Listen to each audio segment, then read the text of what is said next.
Ganda niya, oh. Kaso ano talaga yung price niya talaga ng HOKA, no? Medyo mahal kung nakita niyo talaga yung mga price na nilalagay natin. Medyo mataas talaga sila. Parang walang sinabi yung ibang brand dito sa price ng HOKA. Medyo mahal talaga siya, masakit sa bulsa. Pero maganda naman yung mga design niya, maganda yung quality. France kasi design to eh. Design ng France HOKA, guys. Ganda naman na sapatos talaga niya.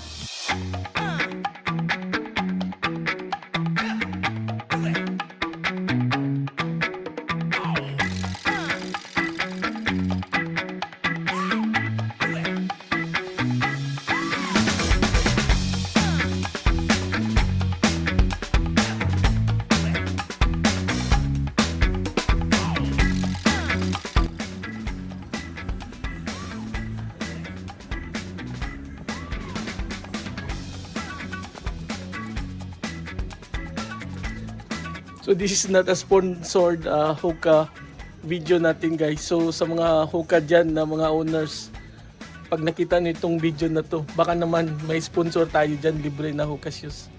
Ang ganda talaga. Ito yung pang running niya, running na design na HOKA. Itong isa pang trail shoes. Yan o, magkaiba sila ng sole. Ang ganda niya. Parang gusto ko bilhin to eh. Kasi nakabili pa kasi ako ng bago na Nike na running shoes. Gusto ko rin to matry itong. Wala pa akong HOKA. Lagi ko itong nakikita pero hindi man lang ako nakabili ganito. Tapos ang dami ko na ding nabinta ng mga HOKA shoes.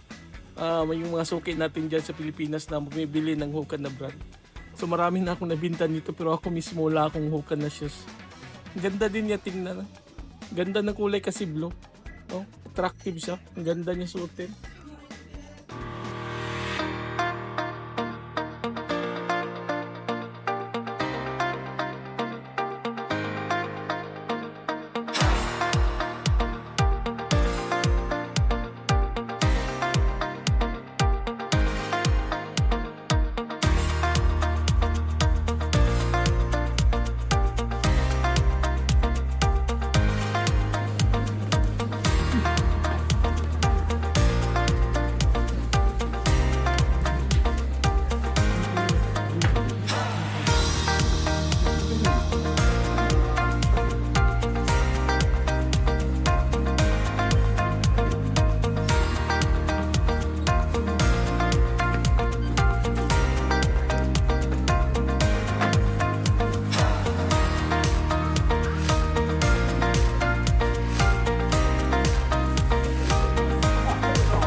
So whenever you are here, guys, in Tokyo, try to visit any HOKA store. There are so many stores here that sells HOKA brand shoes. So I know this shoes is designed for the athlete. It's not that cheap. Really, the price is quite expensive. But for durability, performance, and comfort, this shoes is really the best. So if you have the budget, of course, you can try these shoes, guys. This is really great shoes. So thank you guys for watching. Until next time, subscribe, like, and share, guys. Bye, guys.